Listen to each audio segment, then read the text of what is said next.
5, 4. Is this live? We live. Welcome everybody to a Sunday stream. I've been getting this question so often since I started my channel, I think I have to dedicate some time to it.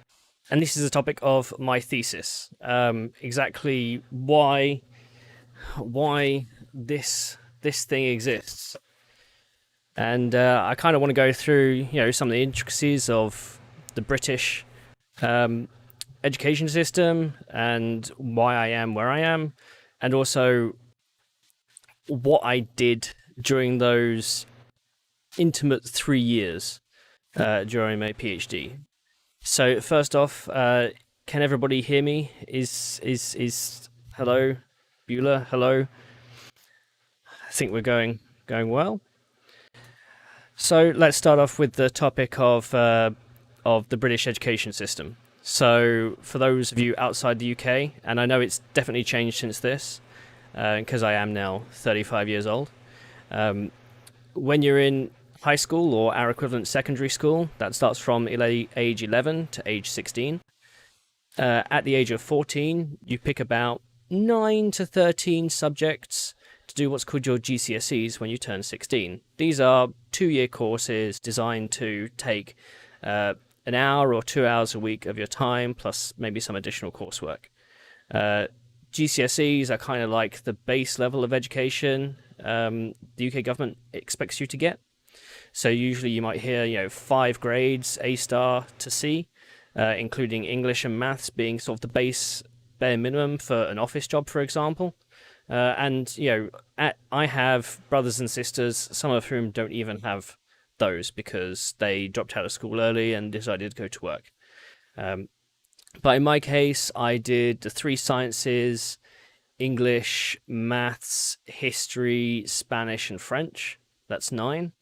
I did the typical thing of, these will be easy, and I got much lower grades than I expected, except for the one subject where I actually did revise, and that was biology. After that, I took, or you choose to take 4 A levels. They constitute your education when you're 17 and 18. And these are more sort of, 3, 4, 5 hours a week because you're only doing 4 subjects. And usually after the first year, you drop 1 and you go down to 3. I started with 5. I did maths, physics, chemistry, a second maths A level, and English literature. I dropped English literature after 6 weeks and kept with the same 4 all the way through to age 18. So no SATs, nothing like that. And the grades you get during those A levels essentially form the basis of your university application. Now you also have to apply before you get your results. And typical system in the UK is via UCAS. You choose 5 or 6 universities, courses, expected grades, and you get offers based on those. So if you pick Oxford or Cambridge, these are unique because you have to apply to them earlier than everything else, and they also count as 2 on your form. So you can only submit to 5 universities total rather than 6 if you choose Oxford or Cambridge. I had lots of peers who went to Oxford, Cambridge. I didn't. I went to a university called Hull in East Riding of Yorkshire, or Hull, because they have one of the best chemistry departments in the UK, actually. And I also got a scholarship to go there. I met the leader of my course, and he said, we've got these scholarships for people who get good grades. The department itself, they wanted their typical offer for A-level students was 2 Bs and a C or 3 Cs with at least one of those in mathematics. I think I ended up with 3 As and a B, just about, or maybe 3 As and a C. I remember that 4th grade was quite on the borderline of what results I needed, but that was almost too much for Hull. But went there, did a 4-year course. So this is where perhaps the UK and the US differ quite significantly. So in the UK, a bachelor's degree is typically 3 years minimum, or just 3 years. And then you have the option of doing a plus 1 year, and it can become a master's degree. Now I know in the US, a typical bachelor's degree is 4 years, and you have to do general education modules.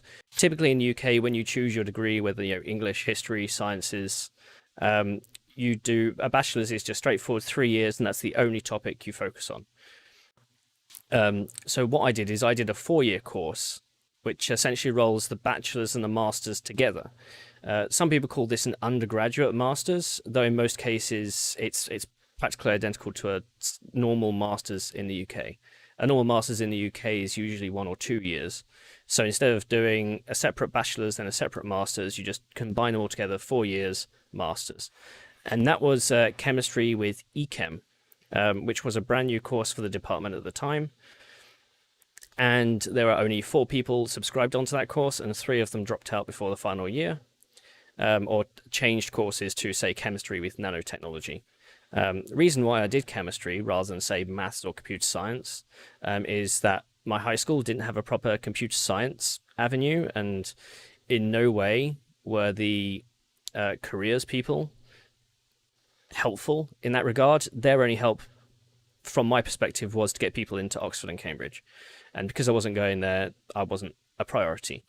So I ended up doing chemistry because chemistry was really exciting. I like the concept of organic chemistry. I already had in my mind that simulation of organic chemistry can help design new drugs without the need to spend time and waste resources on potentially dangerous chemicals. So I decided to do chemistry, and I wanted to focus on the computing side because I guess since a young age I've been pushed away from computers, and the best way to push somebody into something sometimes is to keep them away from it. Same thing with shooting. My dad didn't like guns in the house, so I ended up being school shooting champion 3 years in a row. That's what happens. So 4 years at Hull doing my master undergraduate. In my final year, typically there's like a small thesis to do, and my final year supervisor was actually a recent lecturer from Oxford. And he turned around to his old boss and said, "Do you want this person? I can train him for a year in simulation chemistry." And he was like, "Yeah, sure, whatever." So I did that year, did that final year in Hull, put in my application to do a PhD in Oxford. It was the only application I put in. And I went for an interview. What I thought was an interview, it turned out to just be a tour. And in the pub afterwards, one of the group said, "So we'll see you next year." And I turned around to the research supervisor and I said, "Only if he lets me in." And he turned around and said, "Well, you're already in. We're just waiting for you to start." I was like, "Fine, whatever." That was a very weird interview. And then I started the next, I guess, August, really, in Oxford, doing computational chemistry with eChem. So I just want to show you a little bit about the research group. And thanks to everybody who's already commenting. Thanks to VC Jester. Hello, Dr. Sir. Gordon Ung and I are debating what is a better movie, Alien or Aliens. What is your stance? I don't know. I've not watched either. Shock horror. So, yeah, so Oxford. Let's go to the research group's page website. So this is the research group I joined. Richard Compton in electrochemistry. So this is a case of you dealing with chemicals giving or taking electrons, and that means you can detect chemicals. So if a chemical comes across an electrode and gives up an electron, you can detect that electron, you can detect it as a current, and then you can, through that, detect the concentration. So he is a very prolific, this is Richard Compton.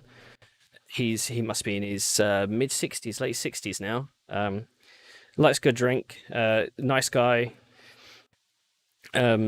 Let me kind of run free-for-all during my PhD. So Oxford is weird in the fact that they don't call it a PhD, they call it a DPhil. It's Doctor Philosophy, and it's Oxford and some parts of Durham call it a DPhil. So technically I don't have a PhD, I have a DPhil. Either way, it's a doctorate. But yeah, so Richard is very prolific. He is one of very few people in the sciences who have published over 1,000 papers. For those who haven't been in academia, it's the phrase "publish or perish."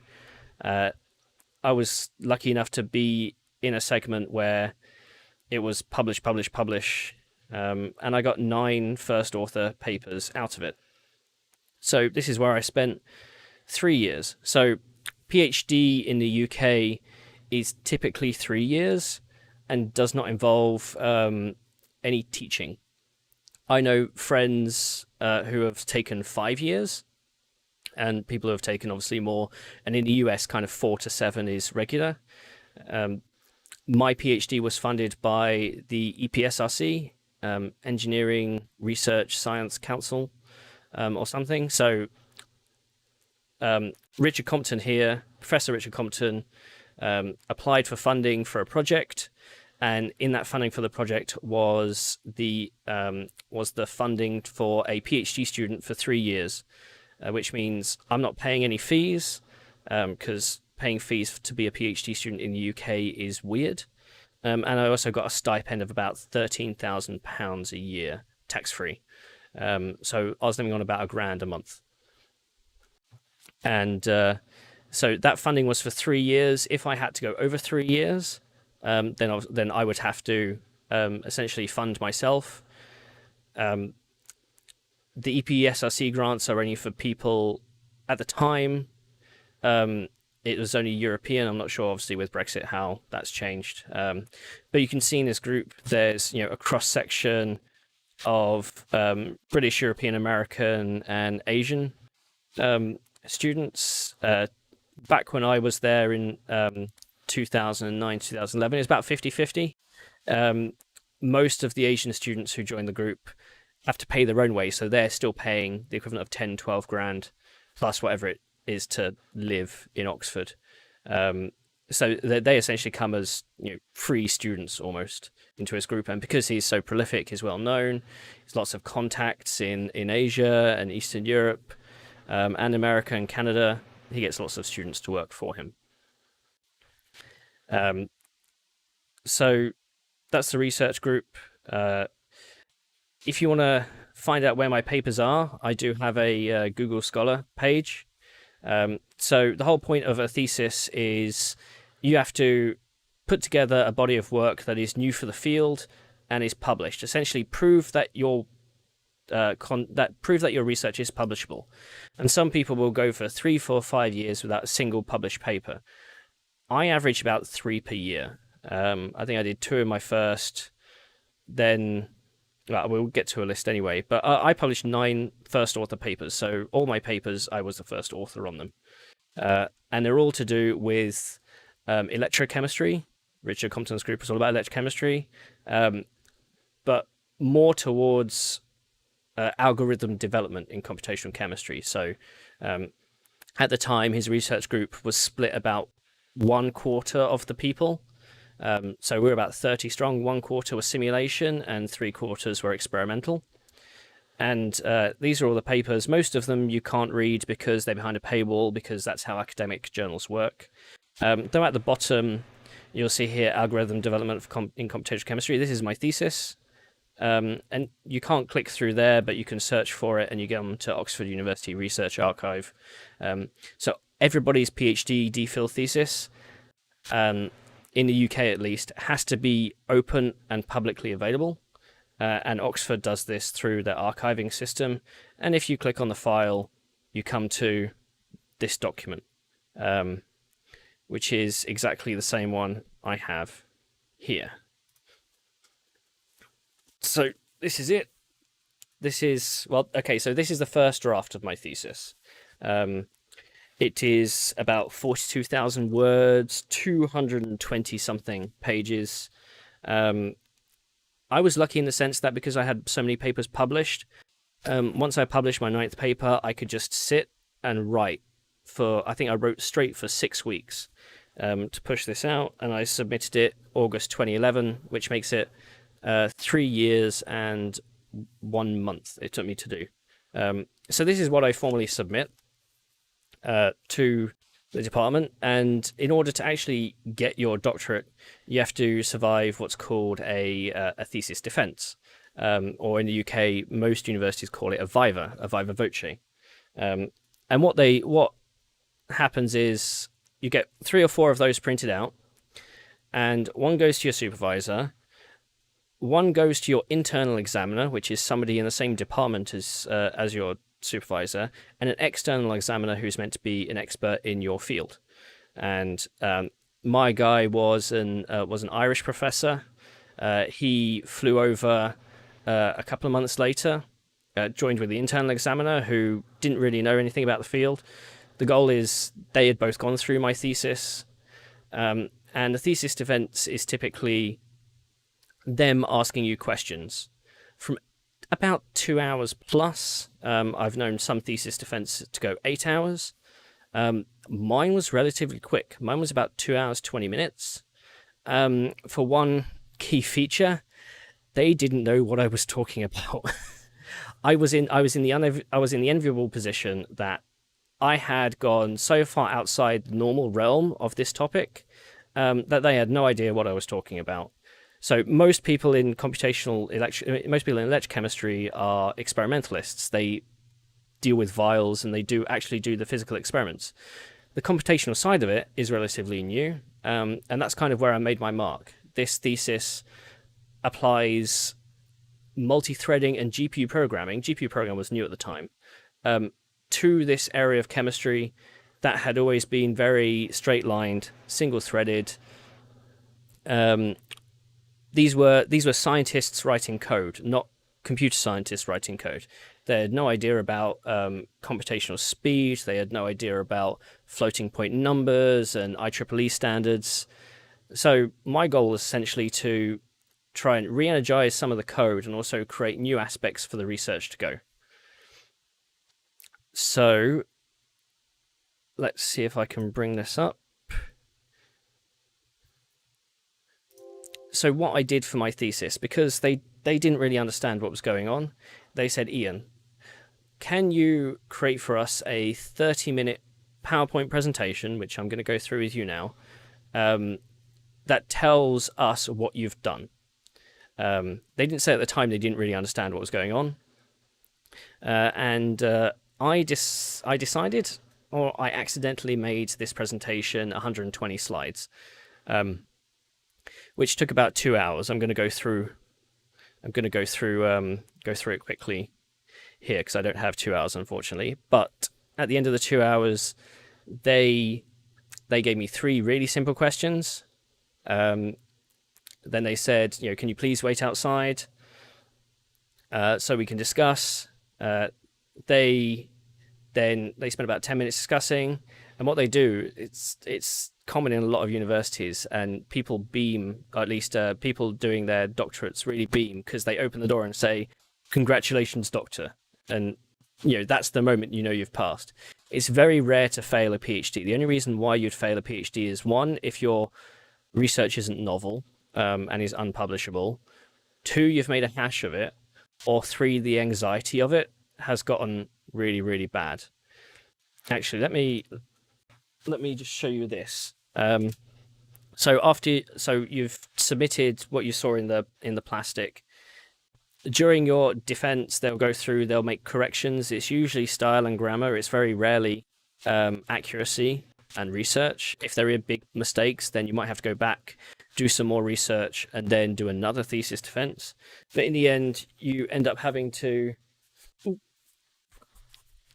print a few of these. So this is proper hardbound. These cost about £40 each to produce. So you need about... So I think I printed 5. So one for me, one for my... one for my research supervisor,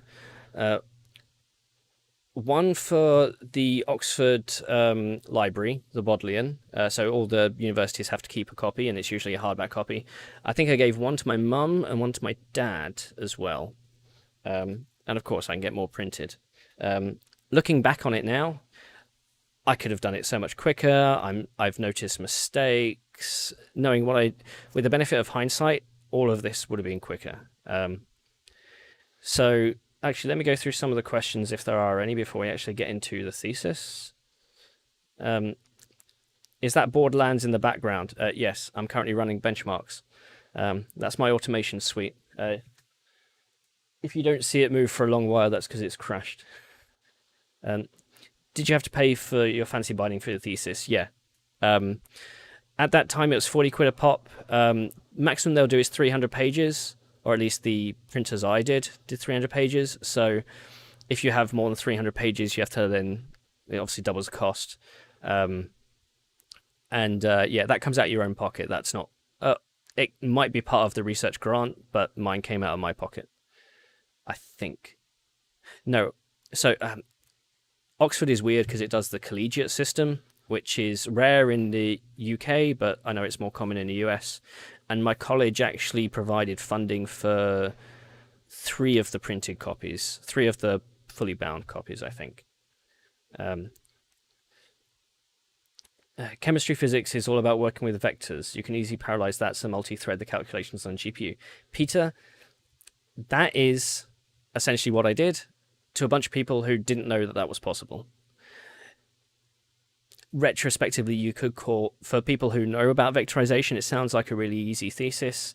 The gelling bit, I think, a bit of a problem for me was actually getting it to merge with the experimental results as well. Is it fair to state that the core of chemistry is physics?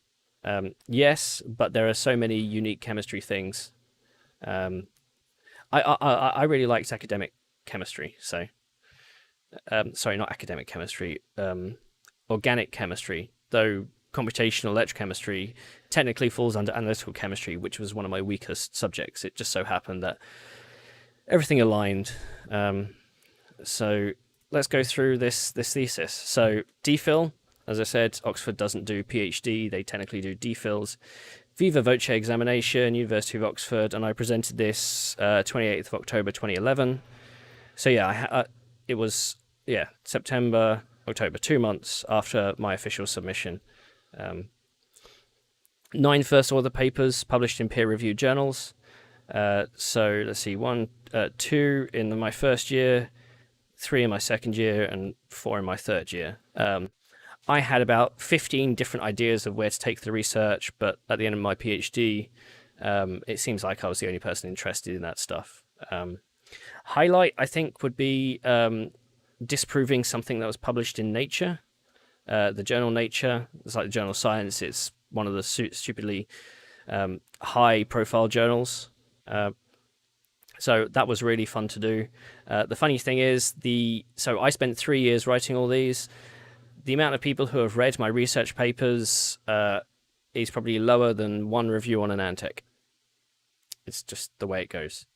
So highlights. So my highlight was British spelling. So utilization of a graphics processor for highly parallel algorithms. Now, for these experimental chemists, I have to explain all of this, and I will do. So we have explicit finite difference of 3D simulation, and Monte Carlo stochastic processes for ultra-low concentration voltammetry and single molecule detection. I'll go through all this and explain it as much as I remember. Second page of highlights, adaptation improvement of Monte Carlo random walk simulation of stochastic processes. Point 1, implementation of a full spherical diffusion mode. I'll get why that's important. Number 2, increase in simulation throughput by a factor 4,000. Because this sort of work was only being done on single-threaded, very linear, very basic programming by chemists, not by computer scientists. So, summary, these are the areas of my thesis. We have algorithm development, stripping at a microdisk. This was my first paper. Parallel computation techniques and graphics processors, parallel versions of common algorithms in electrochemistry. So one of the issues in this is that not a lot of algorithms in chemistry were easily parallelizable. I mean, they are now. So it's before all that. New parallel algorithms in electrochemistry for low concentration modeling, Monte Carlo, random walk. Tobias Fowler, so you implemented a fully implicit solver on a GPU. That's cool. No, I didn't. And we'll get to why. So algorithm development. 4 stages in developing your algorithms. You can apply a new method to a known system. You can adapt a previous method to a new system. You can use new novel computer. So yeah, the academic way of writing new is just write novel. Utilize novel computer hardware to speed up parallel algorithms and use these parallel algorithms to explore new areas of electrochemistry. One of the 2 goals of simulation, one is confirm what you're seeing experimentally, and 2, see if you can find something new in something that hasn't been done by experiment. So apply new methods to a known system. So for this first topic, we're going to be talking about off-the-shelf software called COMSOL. It's a commercially available 3D finite element modeler. It's relatively cheap. I mean, for academics, that's crazily expensive, but in industry, it's relatively cheap, easy to use, starting to be used in theoretical electrochemistry. This is why I was examining it. It's never been studied, that software, and you could argue versions may change, but it's never been studied for robustness against known electrical chemical systems, and it's a black box. You essentially put your parameters in and it gives you a result, and it doesn't tell you how it calculated the result. So black box. Funnily enough, one of my colleagues went to work for COMSOL, and he's actually a co-author on this paper. So with this software, we tested it in electrochemistry.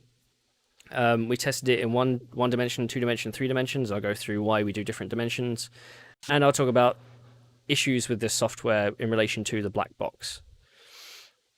So one-dimensional system is what we call a planar system. So you can model essentially one vertical column of an electrochemical system, and that applies everywhere. And the standard for a one-dimensional system that's more complex than just a planar electrode is a rotating disk electrode. And this has a known analytical solution, and you're able to simulate it with a graph with some really weird units. But yeah, agreement within 0.1%. Two-dimensional system, I'll go more into two-dimensional system. Sorry, I just saw Peter. I think people in the chat don't know what finite element means. Oh, that is coming because it's a big part of one of my upcoming papers. So a 2D system is where you have, say, a disk electrode. You can model one plane of that disk from the center out and essentially multiply it by 2 pi. And so just because you're modeling the one plane, that's your 2D. And then multiply by 2 pi and you essentially get a real world situation. Testing it against another analytical solution known as Shub-Szabo. And we're starting to get divergence in this sort of 0.6%. And then we move into 3D. So 3D, you're actually modeling the full physical system. And you might have seen solvers do this. They essentially divvy up the 3D space into triangles, and the calculations work over a triangular matrix space. The point is it's a black box and you don't know how it works. So this is a model we put into the program, and if we just told the software, solve this, the mesh that it provided was on the left. If we actually went to define the mesh and say, well, here are the points of interest, we got the one on the right. And the point is that when we compare the system against reality, against this analytical solution, number one here is just if we let the system just do what it wants and does its own meshing. Number two is if we do user optimized meshing. The problem is we need this straight line to hit 3. So we've got about a 30% error. So this system software is good for 1D, okay for 2D, bad for 3D. Now with these sorts of systems, there's also a temporal element, and we also tested temporal element. And again, that required a lot of user intervention to get the right sort of data, even in a 2D environment. So the point is to say that this should essentially be a very symmetric diagram, and we're not getting that symmetry in points of interest. And it uses a ton of memory. I think this was using a gig of memory per simulation, whereas the standard our standard in-house tests were using half a meg. So in this area of chemistry, it's meant, so this software was meant to promise an all-in-one engineering and physicochemical black box. Problem is, it requires significant user optimization, suitable in some circumstances, and not suitable for its main advanced feature. That in itself was a paper. That could easily be, a review on the web today that nobody would read. But the point is, my research supervisor was looking at this software, thinking, well, do I really need to pay 5 people to help develop our software backend? Though it wasn't really backend, it was just 5 people doing what they need to do for the maths. Can I replace it with one piece of software? And the answer is no for what we wanted it for. So second stage of algorithm development is adapt the previous method to a novel system. In this case, we were looking at stripping to a microdisk. So best way to explain stripping to a microdisk. If you have a solution, say, this is coffee, but it could be, like an iron 2 sulfate solution, what have you, and you stick an electrode in there and you pass a high voltage through it, you may get the metal depositing on the electrode. Now, if you apply the voltage bias the other way, either in a fixed or as a stepped through, you can see how that metal strips off by looking at the current. And that's used for metal detection techniques. It had been solved in a one-dimensional aspect, and we were trying to solve it in a two-dimensional aspect. So this isn't the GPU stuff yet. We'll get to that. But here we have a 2D situation. So this circle here is your electrode. We're simulating what's in the gray area, and then you multiply it by 2 pi, and then you get the equivalent 3D space. And the way we're doing it is we're assuming that there's a fixed film. We've already pre-applied the film of a given thickness, and we sweep the voltage back. It's called linear sweep because we're sweeping at a constant rate, and that's called voltammetry. And the whole idea is that you pre-concentrate by getting the metal to essentially precipitate out of solution by giving it electrons, so it rests, and certain metals obviously fixed to the electrode. And then because it's metal, you can obviously build it up in layers. And then you take the metal off by removing electrons by reversing the voltage bias. So previously simulated in one-dimensional for large electrodes that you only need to model in one dimension. Simulation expanded to 2D, and this was simulated using alternate direction implicit finite differences, which sounds ridiculously complex, and it was. So this is where we get into some of the maths. So we're talking about molecules moving around in a fluid, like your iron 2 sulfate solution. So you either have a liquid you either have a you either got an aqueous or an alcoholic base solution or matrix, and then you have your molecules obviously bouncing around in there, floating. And when they're bouncing around floating, that's called diffusion. And so we're essentially solving for the diffusion of the particles in the solution. And that's it's called fixed laws for diffusion. There are other elements such as convection, and the other one is to do with electrical potentials. So we're just doing diffusion. We're keeping the system simple and assuming that the other effects are negligible. We do some maths to have a boundary condition. So these laws apply in open space. If you have imagine you have a cubic foot of water, or 1 million cubic feet of water, and you're just simulating a small spot. The minute you put inside a beaker, or say you've got an electrode, and you've got a flat top, so it looks more like the bottom of a mug, then you obviously you have to have a boundary condition where the particles can't go. And then for stripping voltammetry, because you've got a layer of metal that's coming off, you also have to model that. So for simplicity, we assume that the film is a rigid structure, and so you can think about if you have a film, and one molecule of the film comes off, or two molecules of the film comes off, and it creates a hole.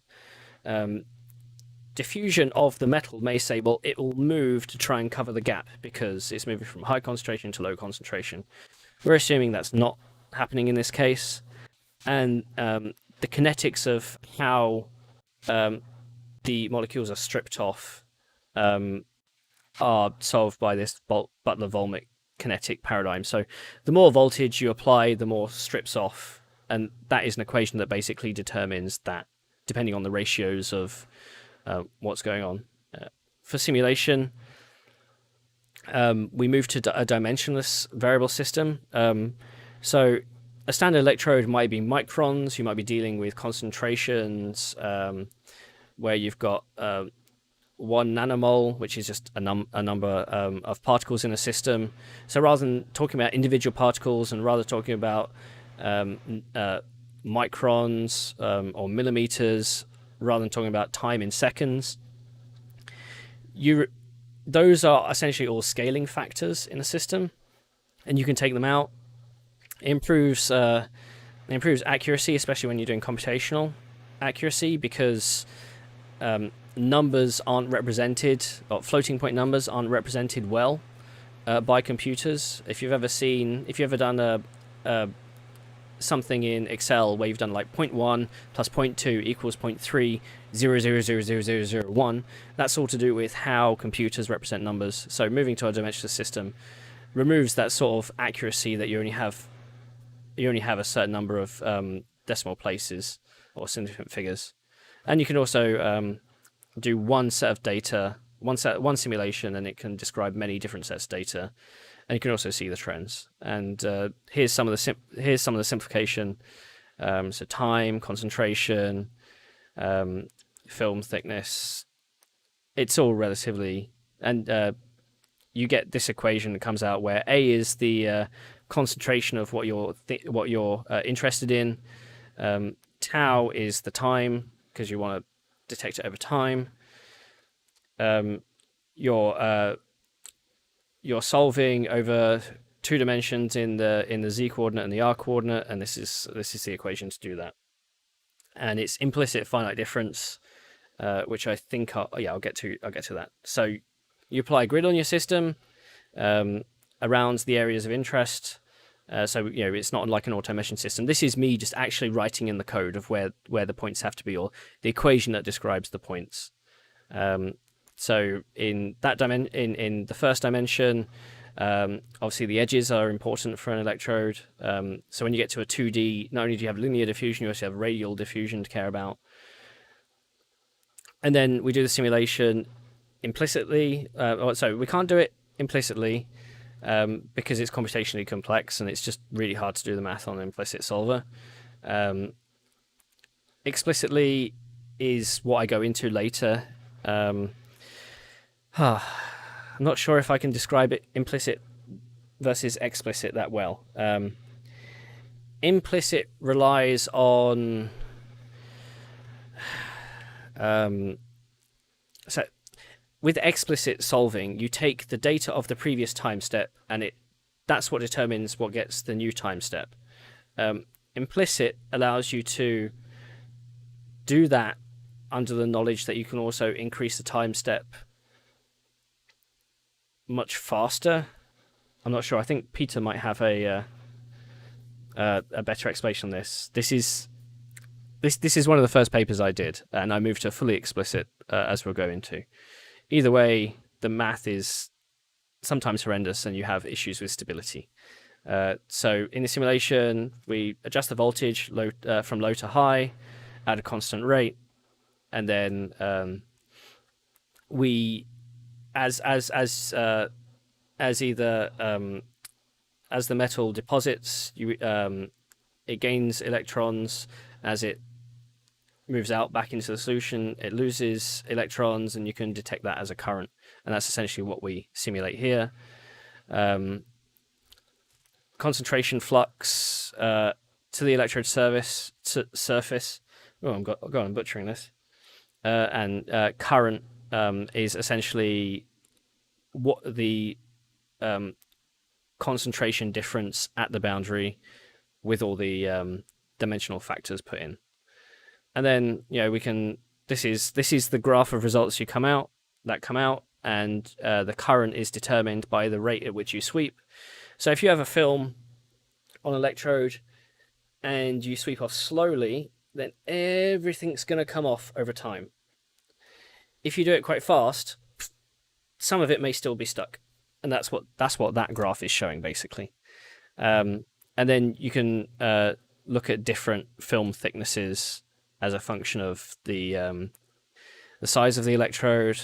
We also considered arrays of electrodes, so you can just get one electrode again in microns, or you can have array like a 10 by 10 array of these electrodes, and it acts like you're using less physical material to make the electrode because they're all really tiny, and it has the same effect as if you used bulk material.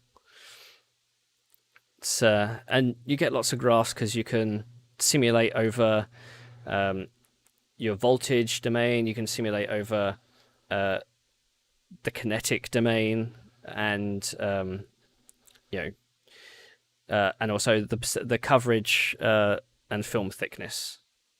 So the idea of that is can you do this simulation in 2D? And the answer is yes, or at least the result of our simulation is the simulation looks all right. So now let's get to the bit you're probably all waiting for, parallel computation techniques. So this is 2009. The whole research group was using dual or quad core systems, Pentiums, and I convinced them to buy 3 dual quad core, so dual socket first generation Xeons, the Xeon E5 5435, that sort of thing. So the idea was that we're moving in from crappy Pentiums to a dual socket system. At the time, I didn't realize that dual socket systems have non-uniform memory access domains. So actually, some issues with that, but we can go into them. The idea is that current trends in computing no longer increase speed, as in megahertz, due to power requirements and heat dissipation. This is Pentium 4 time. So we increase the numbers of computational units and perform calculations in parallel. Modern computing, this is very well known, and I'm sure most of you are fully aware. So standard desk computer has moved from 1 computational unit to 2 to 4 in the past 3 years. So moving from single core to dual core to quad core. I think at the time I was moving to like the i7-920 in my personal system, so that sort of thing. And then new to computational computing is the use of graphics processing units, or GPUs, originally designed for video game vector processing. I'm sure I don't need to explain any of that to you guys here. So a CPU requires a large amount of logic to take care of everything that's thrown at it. CPUs will take care of pretty much everything. GPU has almost no logic and is used for pure maths. It's a vector engine, single instruction, multiple data, that sort of paradigm. This is what I'm having to explain here. So a personal machine can have 2 to 4 processing units. I'm saying processing units here because if I keep saying CPUs, they won't know what I mean. They understand processing unit. Because don't forget, I'm speaking to experimentalists who know nothing about computers. So a standalone workstation can have 16 processing units for £2,000, which probably back then was about $3,000. And then a single graphics card can have up to 512 processing units for under £500. We're talking GTX 280 time frame here. So this is we'll get into CUDA. It was CUDA 2.0. I think we're on CUDA 11 now, or CUDA 10. But so this is my representation of why to use a CPU versus GPU. So here we have one CPU, and say it has 24 steps to do. You have the start and the end are in green. You have serial points, which are red, and parallel points, which are yellow. So with one CPU, which is an Intel Confidential Q1CKES, I'm sure somebody in the comments can go do a CPU World S-Spec search for that. But the idea is, if you've got 24 steps, you've got it done. You've got to do it very linearly in 24 ways. If you have 4 CPUs, or 4 cores, this is meant to represent, but again, remember who I'm showing this to. You have your start and your end. You have your serial parts, but hey, you can do 4 at once. And now you're only taking 9 steps to do 24 calculations. And if we do take this Asus, I think that's the first generation Mars. We can, one GPU, we can put all these parallel points in one go. And my point is, well, these can be 512 high. So, and then computational hardware throughput. A lot of people know this sort of graph showing how CPUs and GPUs have increased in performance, going back from 2002, 2004 all the way to 2011. And at the time I was doing this, we were just getting the first Sandy Bridges. I think I would have submitted this 6 months after Sandy Bridge launched. So yeah, this is what we're talking about here. I had to explain what a gigaflop was versus a year. I don't need to explain it to you guys. So limitations of graphics processors. So like I said, I was using CUDA 2.0. So this is still emerging technology compared to CPU. And hardware manufacturers are implementing requirements for computational scientists. You have to do each individual calculation has memory limitations. So in a CPU, you can call on as much data as you like for your calculation. In a GPU at the time, I think you had 32. No, that can't be right. 48 registers per thread. So you could fit 48 single precision FP32 data points per thread. And that's, you could call an array from shared memory, but that was your limitation. You still had to put, say, the pointer into your register to use. And that made it really difficult to try and make sure that the calculation you were doing in that thread. Nowadays, I think we have hundreds, 512 registers per thread? It's crazy. So the point here is that code writers must understand the hardware to optimize the code. Very easy to write slow code. So if you're ever wondering why a game runs slow, it's because slow code is easy to write. I do see a few questions. I'll go through some of them. Andrew Gorinovich, what problems does the electrochemistry solve? So electrochemistry is mainly used in detection of things. So if one of the biggest projects in the research group, one of the most successful, is a chili heat sensor. So standard way of detecting how spicy something is, or essentially level of capsaicin, is called the Scoville scale. And the Scoville scale is non-analytical because it uses experts to determine how hot something is. And it's, pure capsaicin is 13 million. A jalapeno is like 1,000. And you need essentially 5 scientists diluting solutions of the spice, of whatever is spicy or hot, until they can't taste it anymore. And the level of, I think it's the level of dilution is essentially that number. With electrochemistry, I think it ended up using carbon nanotubes and some metal stuff. You can get the capsaicin to bind to your electrode with the right voltage, and that allows you to detect the concentration of the capsaicin and essentially tell you how strong the capsaicin is in your curry, in your spicy food. So now you have a very analytical way. You don't have to rely on experts, that your batches of sauce coming out of your factory are the same heat concentration every time.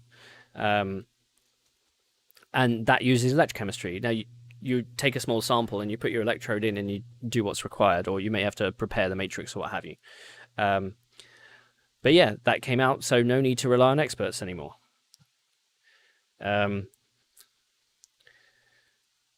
Somebody's saying about using PlayStations and PS3s. I know that one of the research people I worked with did try and get funding for 8 PS3s and use their cell processor. I didn't get that funded. Andrew asks, was any software developed as part of this thesis? Is it public? I think the first generation of my 3D particle movement benchmark, which is developed for CPUs, is available. The AVX512 version isn't. So whether I will make that public, I don't know. It's a customized test. I mean, the math is here, and it can be. People can rewrite the code if they want to. I mean, this is a sort of math code that I wrote once and say, okay, it works. Then I wrote it a second time, and I got a 50% or 2x speed up, because you understand how the data moves around when you write it. But anyway, moving back on with this defense. So movement towards parallel algorithms. Given previous finite difference simulation, explicit simulation is the best place to start, because in an explicit solution domain, you have every point in space, your concentration for your next time step is defined as a function of the concentration around it, which means that each point can be doesn't need to be computed with each other. So in implicit, you end up with a diagonal matrix solution to solve, which at the time wasn't really parallelizable. Well, I guess it was. It just wouldn't work for whatever reason. I couldn't get it to work on GPUs at the time. But explicit means that you can essentially calculate the next time step at a point next time step based on the data from the previous time step, all independently of each other. But it has a stability condition, but it also allows us to expand to 3 dimensions. And this is kind of where half of my thesis went to. We'll get into random walk simulations in a bit. So parallel versions of common algorithms in electrochemistry using finite difference methods and applied to 3 different electrode systems. The electrode systems necessarily... So the electrode systems are what allowed me to publish papers, though the point I'm trying to present here, I guess, is more the parallel version of the algorithm. Chemists care about these 3 bullet points. Computationally, I care about the first point. I just had to apply it to these systems in order to get published. So solving fixed laws for diffusion only, again, except instead of doing it in 2 dimensions, we're now doing it in 3 dimensions over X, Y, and Z. Thank you to PR Captain Planet for the Taiwanese 500. That's about £15. Geez, thanks, dude. For your silicon chip and potato addiction. I have. Lots of chips abound. So this is what we're solving. The point is, in an idealized situation, if you're modeling 1D or 2D, you're assuming a perfect circle for your electrode. Thing is, electrodes, when you make it, are actually ellipses. And the point is, well, how much of an ellipse do you need before the circle solution doesn't work? So this, I think, is actually a nice way to show how, just looking kind of top down. So rather than simulating the full electrode in 3D, we're breaking it down by simulating a quarter. So this electrode is where the concentration differential, that's what governs your electron detection mechanism. You have symmetry because you can reflect across your y-axis and your x-axis. And what it means by insulator here, it means it's like a wall. If a particle bounces off a wall, it's not going to do anything. So you also have a boundary condition there. And if we look at the simulation point matrix, because for these simulations, we're still dealing in we're not dealing in individual particles for this part of the thesis. We're dealing in concentration at a point, which is a different concept. So if you can imagine your concentration being from 0 to 1, and if it's at half, the concentration at that point is half the bulk concentration. We'll get into particles later, because I really like the particle element of my thesis. So the particle element is what is the the 3D particle movement benchmark that we'll go on to later. So equations of an ellipse, you have a major axis, you have a minor axis, you have formula for an ellipse, you have an area of an ellipse, and you have a circumference of an ellipse, which is this analytical solution. Yeah, proper maths there. And then, so solution of a transport limited single electron transfer at the electrode surface. So this is literally, think of it in particle terms rather than concentration gradient terms. Particle hits the electrode. If the voltage is, based on the voltage, there is the potential for it to gain an electron. If it does, the particle that comes in, or the molecule that comes in, molecule A, gains the electron, becomes molecule B, still is based in solution. Last time we were talking about deposition, no deposition here. And then that new molecule B with the extra electron then diffuses off out into the space. So when you have a high voltage on the electrode, that happens every time a particle comes in. If you have a low voltage, then maybe only 10%. But the whole point about doing simulating gradients means you don't have any of those random numbers to deal with, because you know that 10% will change. And then the solution. So as you detect the electrons going through the electrode, you detect the current, and the current is given by this well-known analytical solution called the Shoup-Szabo equation for microdisks. But this is a perfectly spherical microdisk.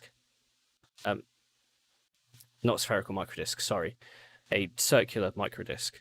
But we're dealing with ellipses, so in comparison with a microdisk, so if we do major and minor axis of 1, we get perfect correlation, as we move through the simulation. This is basically confirming that the simulation works. There are limitations at super low time, equivalent of, for a microdisk, we're talking about nanoseconds and picoseconds, so this doesn't really matter. But this is actually a limitation of the simulation. You get more correlation the smaller your points are, but that increases computational complexity. And then we can change the ratio of the major axis to the minor axis from A to B, and we get this sort of deviation, because you're now no longer dealing with disks, you're dealing with ellipses. And we can do lots of simulations A to B and find out exactly where the current lies. So a moderate degree of elliptical nature, so A to B of 75%, will act within 1% of a microdisk. So that's perfectly reasonable for an experimental situation. But that's only one microdisk. If you're 1% out, but you have 100 disks, then you can have double the result. So that says, yes, if you're multiplying out to an array of electrodes, your 1% error compounds a lot. So then moving on to the second section, we do now, instead of looking at ellipses, we're looking at band electrodes. So normally these are infinite length 2D rectangles. And my research was to say, well, if the rectangle was actually of a fixed length, so you go from, say, a square to a rectangle to a bigger rectangle to a bigger rectangle to a pseudo-infinite design. And and so this is an example of a square, and you vary L to make the rectangle bigger or smaller. Same simulation method. Again, we've got an analytical solution we can compare against that's already well known in literature. And then comparing against an infinite. So L is 1,000, so it's 1,000 times longer than it is wide. We're within 1% of the analytical solution up to here.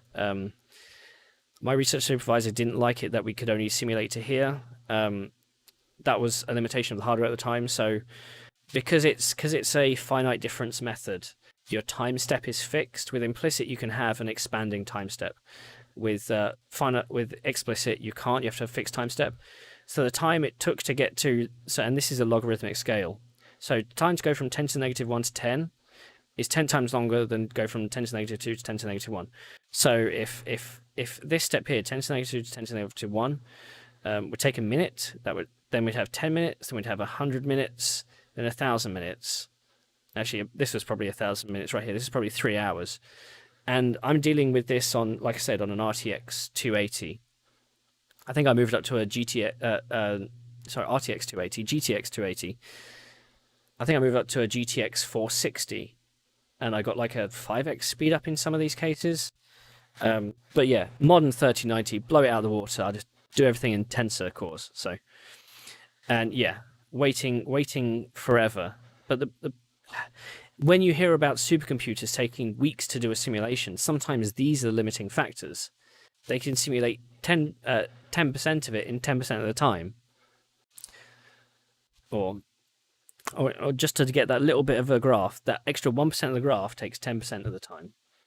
And another thing here is that it's technically not in steady state. Experimental chemists like steady state. So different sizes of rectangular electrodes. We get a graph that looks like this, going from square to this infinite band. And we got a load of numbers and try and fit it to an analytical solution. And this is, the result data, trying to find best fit plots. And we found an equation suitable for within 1%. And yeah, unfortunately, if you do get a chance to look at my paper on this, I do believe the paper is printed incorrectly. The equation, which is stupid. I know, I tried to tell them. The equation for current is something like e to the negative something with a bunch of constants, and they missed out. So it meant to be e to the negative e to the, and they just put e to the e. So who is Aoki? Aoki is so the analytical solution first appeared in a paper where Aoki was the first author, Aoki et al. So it's when a scientist creates an equation like that, it's usually called the first authors. So technically, I do have like a Cuttress equation, which is printed incorrectly in the literature. So much so that 2 years later, I got an email from somebody saying, "Why doesn't this work?" And I said, "Put the negative in here." And he turned around and went, "Oh yeah, okay, that works." So then we move on to dual microdisk electrodes. So we've spoken about ellipses and we've spoken about bands. Now we're talking about disk and disk. So you had that equation where one molecule gains an electron, comes off, becomes like a different species. A plus electron goes to B. Now it can diffuse to a second electrode with a different voltage, and it can either turn to A again, or it can turn to a different C. So, excuse me. So I'm talking a lot. I get a lot of air in my lungs. So, dual microdisk. So it's not been studied in depth computationally for chronoamperometry. So we're talking about sweeping voltages again. And the important result is collection efficiency. How much material is detected on the collector electrode based on diffusion and distance between electrodes? So this is what I'm solving. And this 6 root tau max is just the diffusion limit for the whole time of the simulation. Basically, it's an infinite space. There's no boundary here. But the whole point is you get A to B. A goes to B on generator. And then the collector, you have either B goes to C or B goes to A, depending on whether you want feedback or not. And the idea is that collector will only detect B. So using that, you can detect essentially how much is generated on the first electrode, and then diffused to the collector. And this is another one of those electrochemistries used for detector lists. So same simulation. We vary the distance. So the distance here is given as a function of the radius of the electrode. We're assuming that it's a circular microdisk in this case. So if in dimensionless coordinates, if the radius is 1, we could have a distance 1 here, we can have a distance 1/2, and the idea is that with multiplication factors, you're essentially simulating many systems rather than just one specific, and you're getting rid of the computational errors that occur through significant digits. So as D decreases, the generator electrode receives feedback from the collector electrode. So when these two electrodes are closer together, you get more of a result on the collector. But when they're further apart, it takes longer to get there, and your diffusion limits are low. Yeah. So you get nice graphs like this. This is probably a really, so the distance here is 0.05 between the electrodes. So if, again, we've got an electrode of 1, and you see we're developing as time goes on. So these are marching forward in time. The concentration of what you're generating, A goes to B. It spreads out, it diffuses out. This is fixed laws of diffusion at work. And then we slowly see the second collector electrode detect your B. And because that is of a certain voltage where it can detect B, you then get this situation where at a long time, you slowly get to a steady state. These graphs are nice. Reason why they're in black and white is because when you submit a paper, it costs extra to do it in color. And I've seen so many papers where people don't realize that. They submit it to the journal, say with they've decided to put a load of custom configuration colors, and it gets printed in the journal in black and white. So you have two options. One, make sure it works in monochrome. Two, if you're doing graphs with lots of lines or points on a graph, make sure that one's triangles, one's x's, one's lines, what have you. Just be aware. Some I have seen in color, but then they don't take into account that some people are colorblind. I've red green deuteronomy. It's subtle, but it's there. But yeah. Are the ripples in the lines inaccuracy of the floating point numbers? Actually, no. I think that's it's an effect of where the points in space are and aliasing.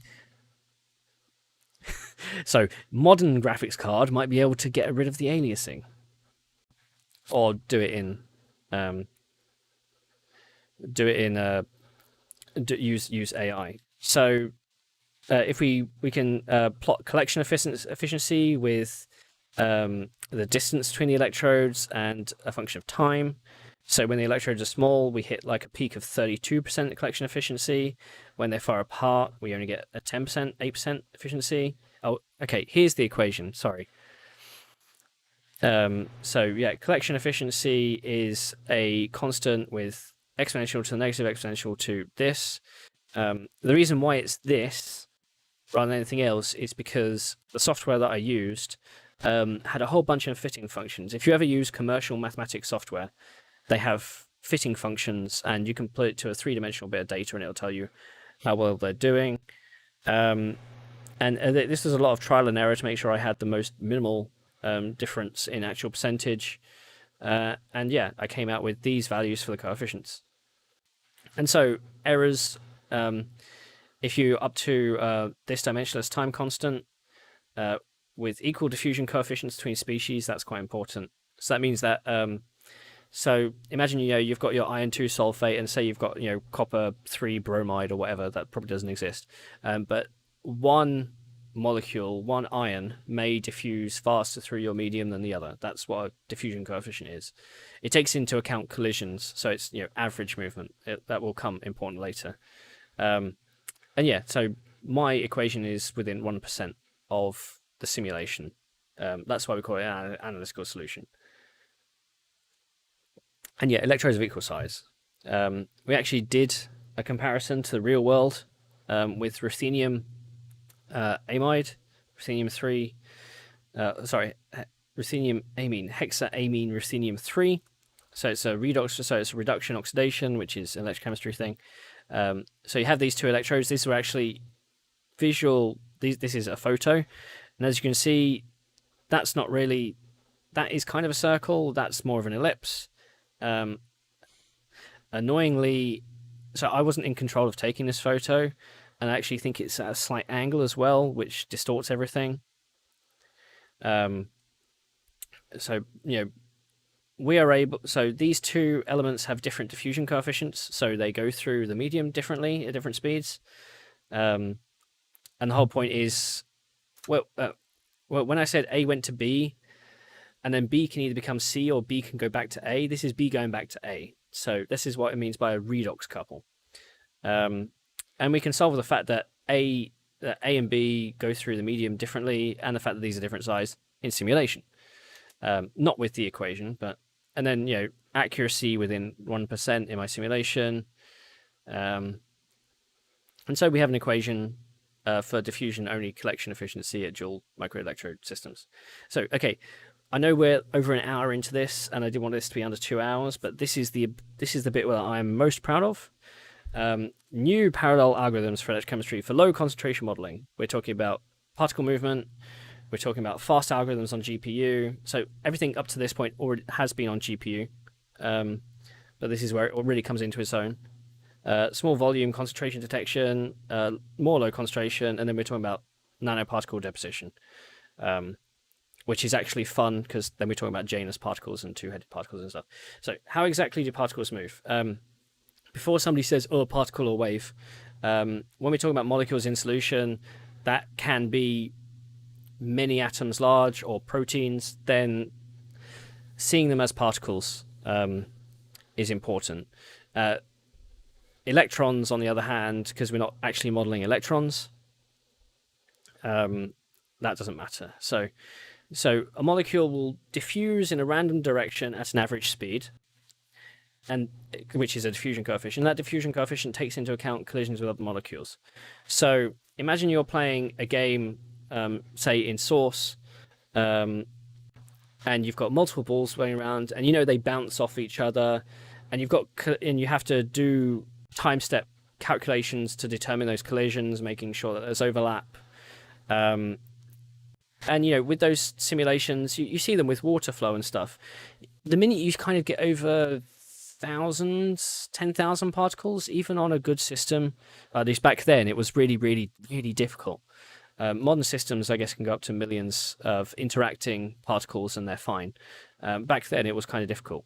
So what we do in these simulations where we model particles is that we don't take into account collisions with other molecules, because the diffusion coefficient does that for us. And the point is, you can, with this method, you can simulate billions and billions and billions of particles, trillions, quadrillions, and you get to a point where you're talking about, before we were modeling concentration gradients. Now, concentration gradients are only applicable when you have a large number of particles.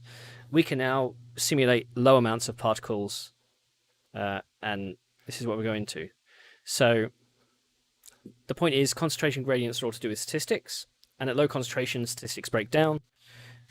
So one molecule diffusion in solution over time could either be at the extreme edges of what you consider the max distance it can be, or it's more likely still around its similar spot.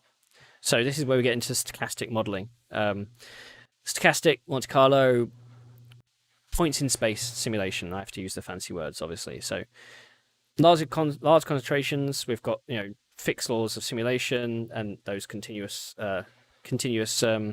concentration gradients. Smaller concentrations, we're dealing with individual atoms or molecules in the solution. We're not differentiating between the two here because we're going to consider them as points in space because they're non-interacting with the environment except with the electrode and the boundary conditions. They're non-interacting with each other because the diffusion coefficient deals with that. Now, it does break down when you end up with more than one species in the solution, but for the purposes of simulation. So here we go. Continuous. I forgot I actually did make a GIF. I actually did some animations here. Wow, that takes it back. So yeah, so when you're doing concentration gradient simulation, this is what you think about with diffusion. When you're speaking about atoms and you regain the boundary, eventually some might move over, but most of them are still there, and the whole thing about concentration gradients and such. So particles move in random directions at average speed. Assuming that no chemical reaction occurs, particles are independent of each other, which is kind of what I've already said. So thus we have a computationally parallel system. This is where GPUs come in. So every interaction that one of these particles does have with either an electrode or a surface or a boundary condition is a discrete event. And every electron transfer is actually now a very specific amount of charge. It is 1 electron's worth of charge. And we're assuming they're instantaneous. So previous work, these are some of the papers that I pulled out. So Borkowski, Stoic, Nagy. Nagy is fun because so first paper is we still do particles, but we're moving them in bunches, kind of like quanta. Nagy is all about Monte Carlo simulation and diffusion, and he uses bipyramidal diffusion. We'll go into this because that's quite important. Bauer and Motzgud do probabilities, and then me, because this is at the end of my thesis, this is my work, spherical diffusion and parallel simulation techniques.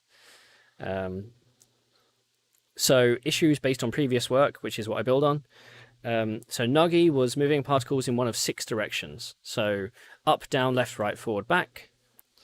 So it's not a true spherical movement because the way he was simulating it is it has equal chance to go in one of the cardinal directions along a boundary, along a grid. Whereas really we want our particles to move in any direction. Also, simulations were not taking into account diffusion layer boundaries. Basically, with these simulations, you have to, if you know you're simulating, say, 10 seconds, you have to calculate, well, what's the most you can diffuse in 10 seconds? And then that becomes your simulation space, depending on where your concentration is. What does et al. Mean? So et al., so Nagy et al. Means that the paper that I'm referencing, the first author is Nagy, and there are more than one other author, usually 3, maybe more. Rather than write all their names, you just say et al. So it's not a guy called Al. And also, so these simulations were scaled up to concentration. So you can't just have one particle in a simulation and then say, well, that's the equivalent of 10 billion.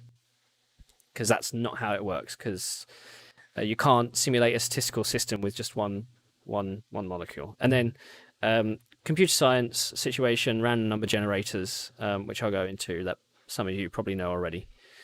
And this is a great comment. So one of the reasons that this got my gears, this ground my gears, is Dieter Britt's Digital Simulation Electrochemistry 2nd edition. His book is used by computational electrochemists doing this sort of work, and it's kind of one of the golden standard books. But in it, he says about Monte Carlo simulation, about what I'm doing here, this is interesting but hardly recommended, having no obvious advantages over other methods and being presumably somewhat time-consuming. This is what happens when a chemist doesn't know about computing. So, my goal is to prove him wrong, in a nice way, advance the field, but though he did write this, I think, 20 years before. So developments in this simulation of moving particles around, just to give you a sense of speed up. So if we take AMD 5050E, single thread, I think this was one of my test systems at the time. We've got 3 different algorithms. So there's, I'll go into this later, but 3 main algorithms. Bipyramidal is the one that was currently being used. Cosine does true 3D movement, and it's what you get when you integrate over the maths. 2D trigonometric is the method I ended up using because it's actually a smart maths hack. And these are all in, I believe they're in million particle movements per second. So traditional bipyramidal method on a single thread did 15 million, just shy of 16 million.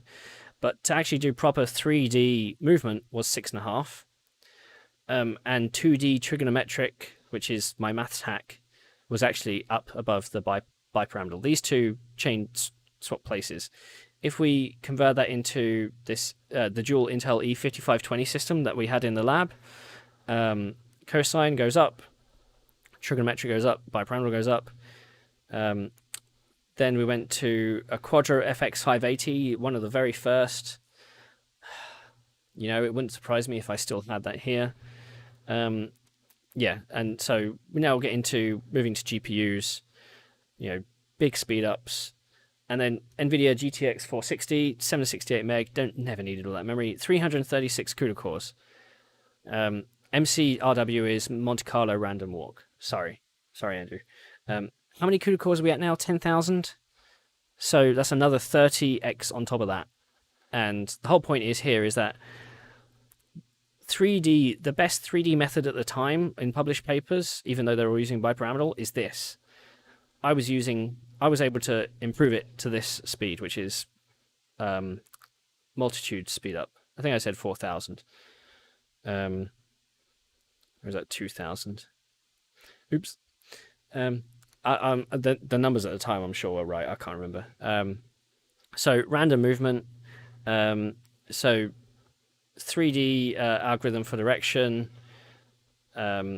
Involves is the 2D trigonometric method I said in the previous slide. Einstein-Shmulukowski equation for distance. This is mean standard. So when I said a particle moves an average distance every time step, that's what we take into account. So diffusion coefficient takes into account of this, and that's the equation for that. After I left my PhD, I think one of the co-authors on one of my papers actually examined whether this was a good estimate for random movement, and I think he came to the conclusion that he said yes. That being said, he didn't contact me to say he was doing the paper, and he didn't tell me the results. So, and then I also look into random number generators, and with random number generators or pseudo random number generators, everybody knows that standard random number generators in C and C++ are terrible because they repeat themselves over 16,000 or 32,000, very, very low period. Everybody's worked in random numbers has heard of the Mersenne twister, very popular random number generator. My issue was, and it repeats itself very rarely. I don't know what the period is. I think it's like 2 to the 6,000 or something. I chose this one, which is called XOR WOW, for GPUs because it's really, really fast for GPUs. And it's got a period of 2 to the power 190, which is easily more than sufficient for this work. So stochastic simulation, kind of like the other simulations that we've seen. A goes to B and leaves an electron behind. Still working in dimensionless units because of computational maths, but we also know that each interaction at the electrode surface, because we're dealing with individual molecules or ions or atoms, is an exact amount of charge, 1.6 times 10 to the negative 19 coulombs. Dimensionless units, essentially the same slide as before, except we're now working in 3D.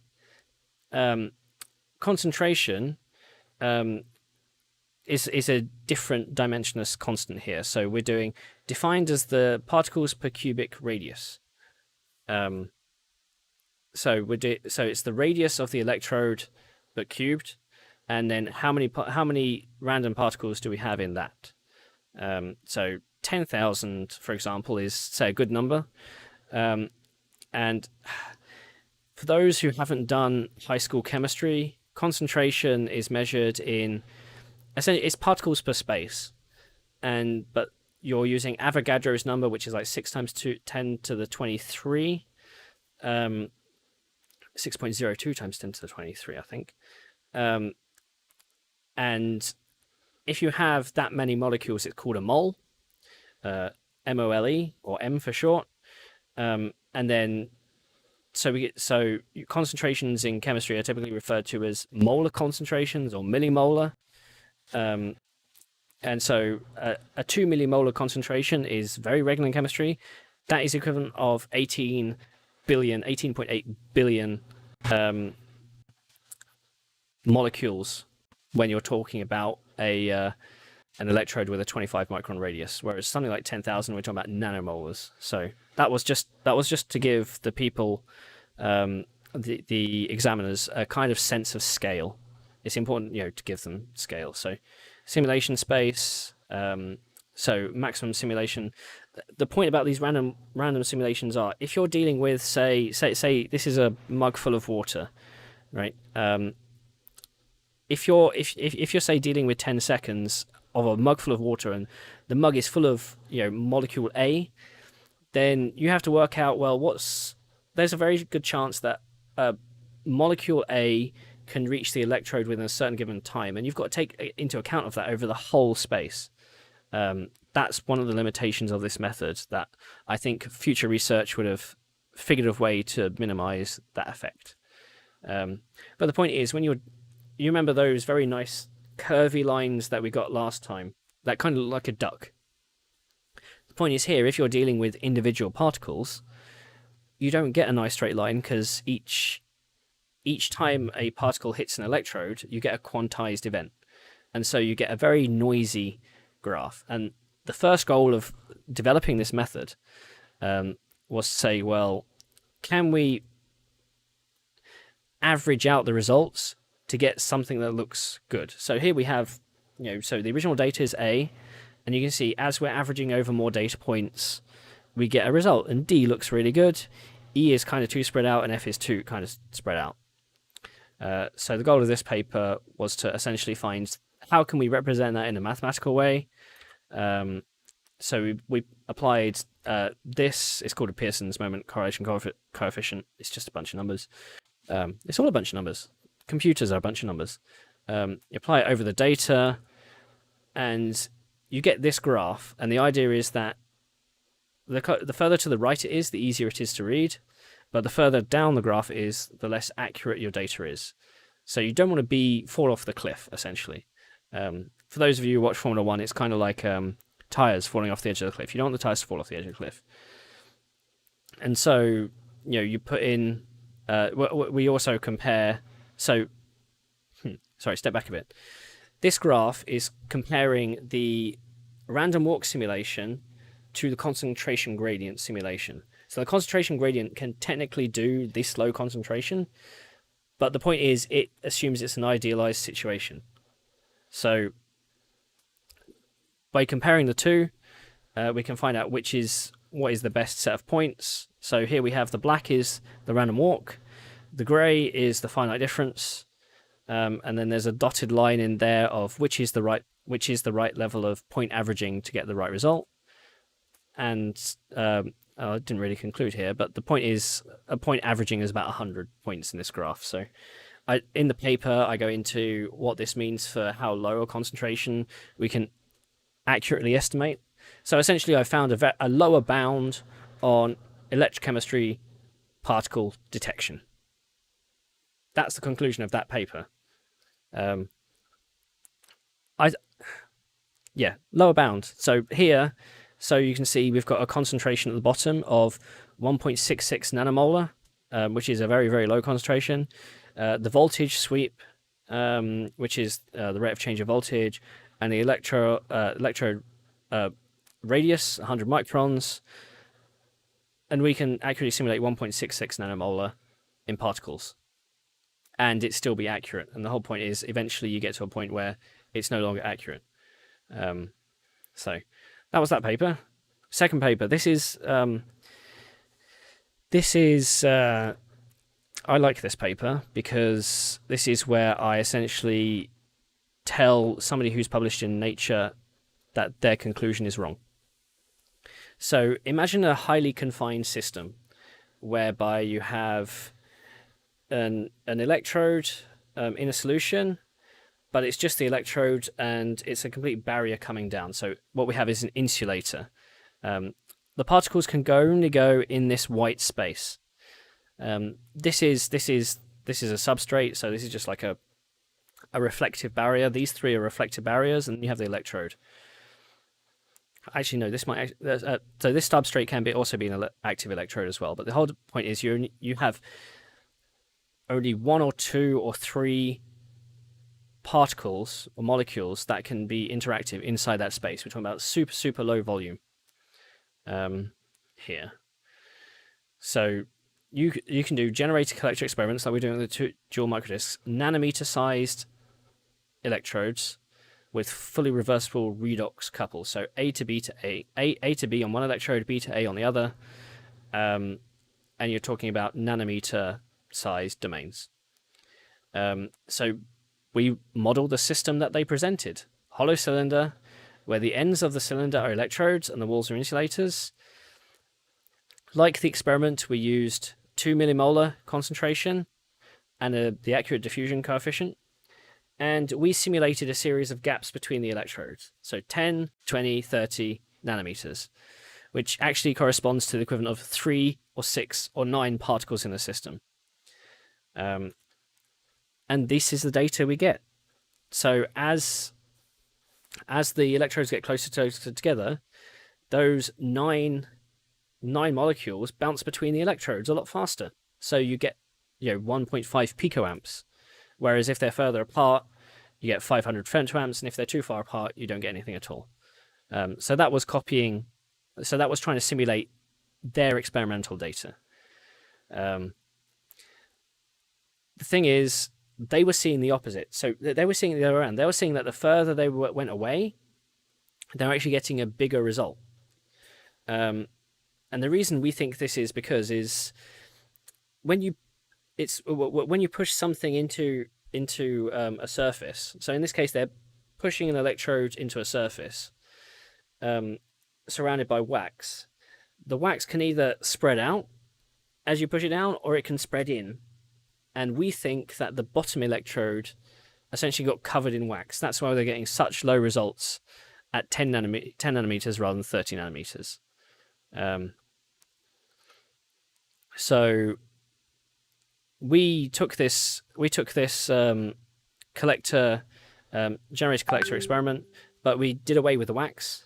So now it's just a full planar surface, and we can have electrode turning on and off, and this is simulation method, and we can do generator collector experiments like we did before, looking at distance and current. So and the point is, when the distance is close, the particles just diffuse out very quickly. Whereas if the particles if they're further away in this instance, you actually get a lot of interaction. So, oh no, sorry, that's electrode switched off. If we go electrode switch on, we're now starting to get the stochastic nature of what happens when you're that close and you're dealing with so few particles. Time, these are microseconds. So I've converted it into real world numbers. So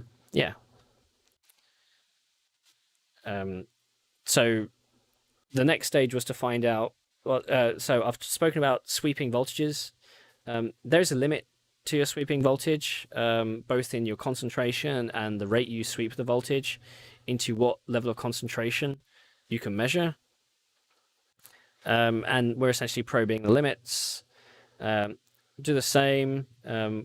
We're also dealing with kinetics at the electrode.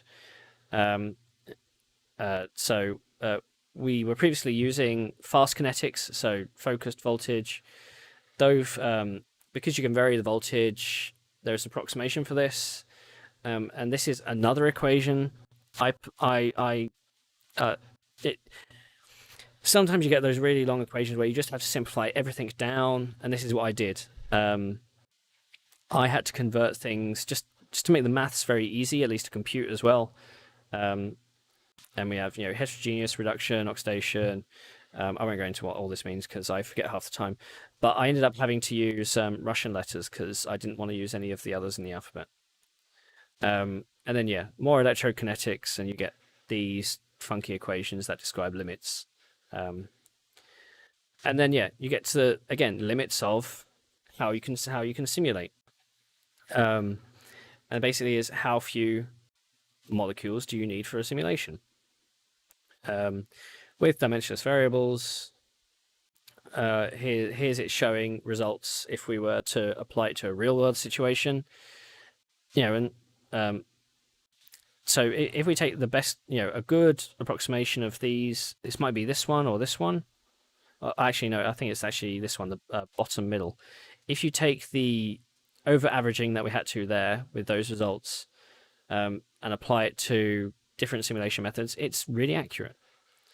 And then we can see the correlation coefficient. Again, this is neither here nor there, but the point is you can find the limits of how many molecules do you need to do this sort of work. And yeah, so if your radius of your electrode is 10 nanometers and your maximum scan rate is 1.28 megavolts per second, your concentration has to be 1.66 molar. It's essentially that is the correlation, and because it's all dimensionless, you can essentially work that out. But develop for a suitable focal point for the stochastic-based diffusion of noise. Now I know this isn't chemistry related. I mean, sorry, this isn't computation related. But because it's a chemistry degree, you have to refer everything back to real-world chemistry. The final paper I did is deposition of a silver nanoparticle. So the research group at the time was looking at depositing a layer of thallium on silver. So what you have is a particle of thallium coming in to a silver electrode, and what it does is when it deposits, it occupies a site. And that site you can't get any more deposition, and it's only monolayer, so you only get one thallium depositing because thallium on thallium wasn't work, or that wasn't the simulation, that wasn't the experiment. And the idea is being able to detect how much time you need to leave the electrode to get a full monolayer. And this was pretty interesting actually. So so essentially the electrode is a nanoparticle of silver and it's depositing thallium on silver. So the point, okay, I need to rephrase this because now I'm remembering actually what it was. So imagine you have silver nanoparticles in solution. So say a ball of silver, and you have also thallium species in the matrix. Your silver will move around and thallium will move around in the system. Eventually silver will hit the electrode and then becomes say part of the electrode as well. But the silver will only spend a certain amount of time on the electrode. And in that time, thallium can deposit on the electrode. So the point is, how long does the nanoparticle have to be on the electrode to get a layer of thallium? If you're asking me why this is important, not 100% sure. I did know at the time.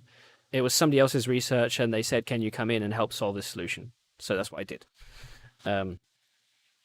So we did a simplified model where instead of modeling a 3D sphere, we modeled a 2D silver electrode because we wanted to understand percentages with respect to time. So we took essentially the equivalent of a 2D surface. I broke it up into a 2D array of points, and when thallium came on to the electrode or to the silver nanoparticle, it would hit in one of those blocks, and then once it would stay there, and then no more thallium could deposit, and that acted like a reflection barrier essentially. So Microdisk is split into a regular grid, two natural axes, so you only need to do a quarter. When a reactant reaches a site, if the site is empty and the voltage is sufficient, the reactant is deposited, so that's your deposition in the spot. But if the site is occupied, it just bounces off. So we do some simulations.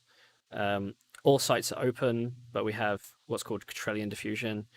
Time progresses. As time gets more, you have more chances of particles being deposited, but more chance that most of the electrode is going to be complete and done. So final deposition sites for a full monolayer will require some luck. So when you've only got like one or two sites left, you have to wait for a molecule to get onto that exact site. Now you could argue that if a molecule deposits, then actually it's more like a spherical radius where nothing interacts, but we just went with a simple 2D. So we're just looking for order of magnitude. And then we can describe the number of deposition sites on a nanoparticle. Simulation is the same, Monte Carlo random walk. surface changes between each time step. So this simulation was slightly different. So I had an array, a 2x2 array of deposition sites. And then after every time step, I had to make sure that that array was updated and that every thread. So I was limited here due to time step. That was so the movement of the particles within one time step is parallel, but the time steps are serial. So it's a different angle to how the simulation worked. Experimental conditions, we moved that to dimensionless units. So 5,000 particles per cubic microdisk radius and 310 deposition sites. And we worked out that, you can have 50% concentration in 25 microseconds, 90% in 53, 99% in 67 microseconds. But then, obviously, that final 1% just takes a lot longer to do. So 25% coverage occurs in 12% of the time, but the final 1% requires 17% of the time. Further simulations were carried out on a range of particle sizes and concentrations. Conclusions. So here we get to the end. So starting from the first papers, off-the-shelf software is limiting. We used one-dimensional methods to create new 2D simulations. We recognized trends in computational hardware towards parallel computing, and we were generating new algorithms for benefit. Thesis, finite difference. We did better 3D finite difference than before because we used GPUs, and we did various chemical situations. We did Monte Carlo random walk. We improved on previous models because we actually did 3D diffusion, not unit diffusion, and in speed of solution, and we did some chemistry there. Thank you to these people, Professor Compton. Edmund is the guy who went to work for Comsol in the end. And that actually, I guess I didn't cover bits of the. Hang on a second. Let me see if I can pull up. I had to take some of the computational stuff out. So, because again, this is a chemistry presentation. I did put everything in for the computer science aspect. Bear with me here. I spend some of the time talking about because GPUs have limits on numbers.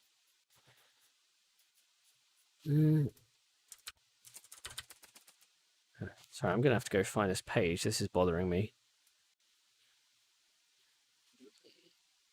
So it's still 2D, page 120, no.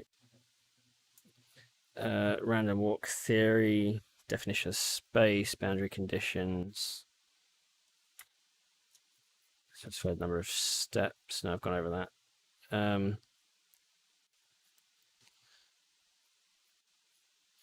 Okay, let's see if I can. This is going to get pretty mathy, so I'm sorry if I issue. So sorry, excuse me. So the point is, maybe.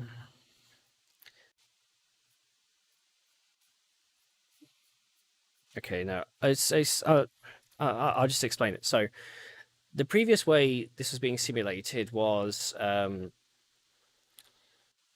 molecule in the random walk stuff. Molecule would go up, down, left, right, forward, back. And what the equivalent of doing that is essentially, let's have a random number between 1 and 6. And depending on that number, you would either go up, down, left, right, forward, back. That's a very easy mathematical operation. And as we saw in the performance numbers, it works quite well.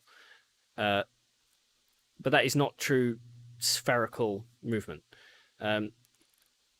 What you can do is you integrate over the dimensions of a sphere, and you get what we call the cosine method. And that involves a lot of trigonometric functions. I think it's like 4 or 5. I don't think my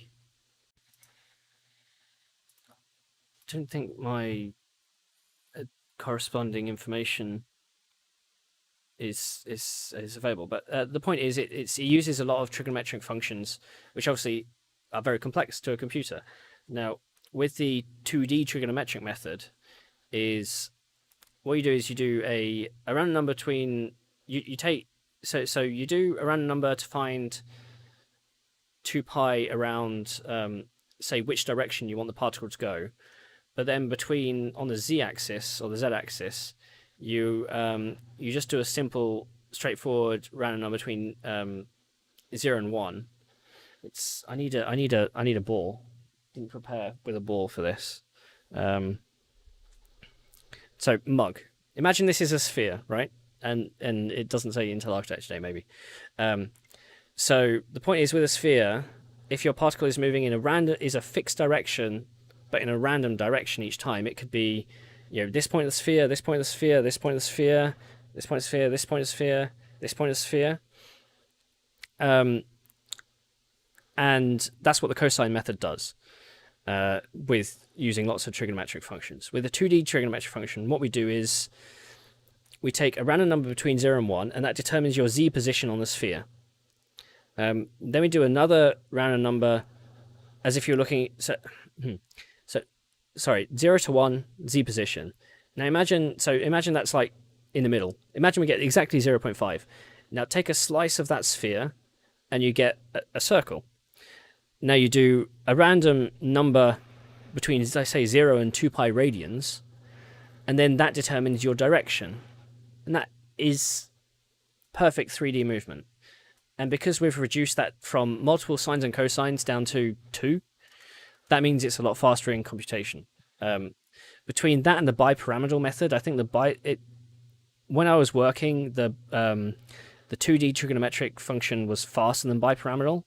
But I think in the modern AVX CPU code that I've got now, the bipyramidal is faster because the person I got to accelerate that algorithm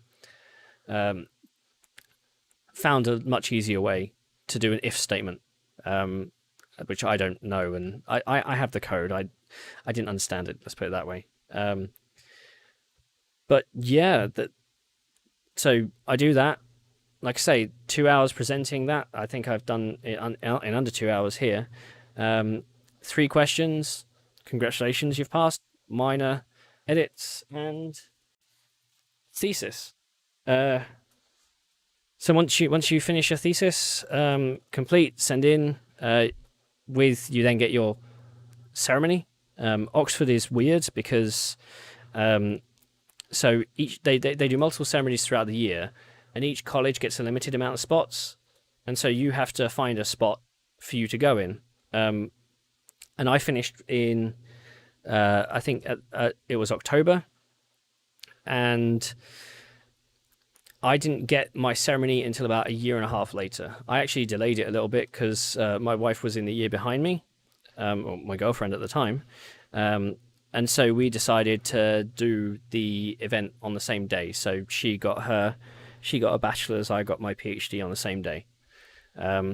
And I have some photos of that day. If you want to see just how garish Oxford ceremonies are, let's see here. I'm 10 years younger. I'm 25 here. I'm getting my PhD. So, and yeah, I hadn't really sorted out a proper hairstyle yet. I think I do now. And traditional, white bow tie and stuff. And very yellow teeth. I still have yellow teeth because I'm British. This is a mixture of my dad or my mum and my wife taking photos, and it's very fancy in the hall. They were doing in Oxford. They usually do the ceremonies in the place where they normally do the ceremonies. I think it is this place. Or they were doing some work, and I remember. And there's me with a smiley face in the background because I'm short. You have to do some nodding to some important people, and so you initially go in to say, I'm here to submit my my thesis or my position as doctorate. And they say, yes, approved. And then as part of the ceremony, you change out of these black robes into the university color robes. And for Oxford, it's red and blue, like this. And then you all have to filter in again. And then, yeah, me with a big grin, because it's a very important day. And this is where you actually have the chancellor of the university, and he shakes everybody's hand and he asks, and you might get like 20, 30 seconds saying, what was it on? Did you enjoy it? What have you got planned next? And yeah, it's meant to be a single line, but I'm obviously standing to the side because I can't see a damn thing. Yeah, happy, smiley. This is me outside, with my hat, and obviously I have the very funny faces and sense of pride and accomplishment, and just having jokes. And that was my one of my social media profile pictures for ages. Outside having fun. So that's my mum who came in for the ceremony. Got some professional photos taken. The thumbnail of the video uses one of these photos. And yeah, mum and dad, good times. And that is it. I'm ready to take questions. I'm not sure I can answer much about the chemistry. I can answer a little bit about the computation. If I had modern equipment now, it'd be so much easier. But then some of this probably won't be new. You've still got coffee. But hey, Rogue's joins us. Hi, Rogue. It's because you called me out during your stream. You're asking me questions about nanoparticles and went, But yeah, no, this is probably easiest. And you have to put this sort of. So I mean, this is the front page. Algorithm development in computational electrochemistry. A thesis submitted for the degree of DPhil in physical and theoretical chemistry. And yes, my middle name is James. Not Danger.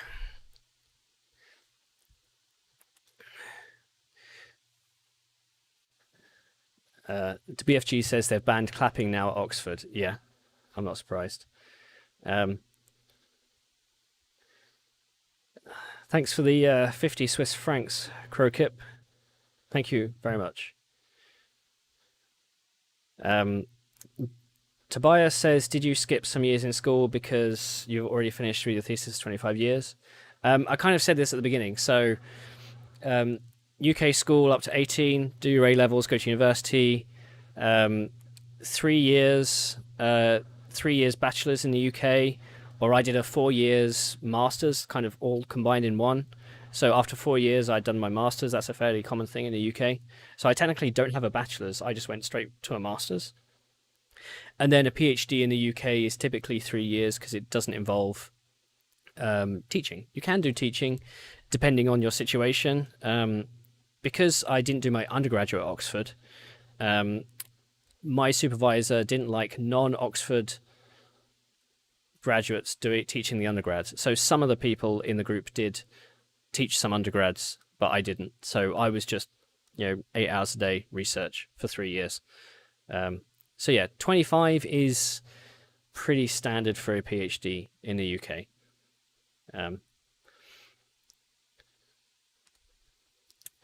I'll actually go back a few minutes to see and do it in reverse order. Aren't there generated data sets for random numbers? I think sorry, Neo, I don't understand that question. I know a few of you have been talking about Fick's law. Neospike says, Ian, are the relativistic and quantum effects considered? And if there are any specific reasons for why? No. One, because we typically consider these, we typically consider molecules and particles bigger than electrons. Electrons in this case are just quantized events. And the speeds at which molecules move in a liquid aren't in the same way affected by relativity Obviously, there are van der Waals forces involved. Van der Waals is if you have two molecules and their only interaction is the fact that they're physically close to each other, they can be slightly attracted based on where the electrons are. Those are van der Waals forces. But because we're dealing with molecules moving in solution, the diffusion coefficient deals with all of that. So,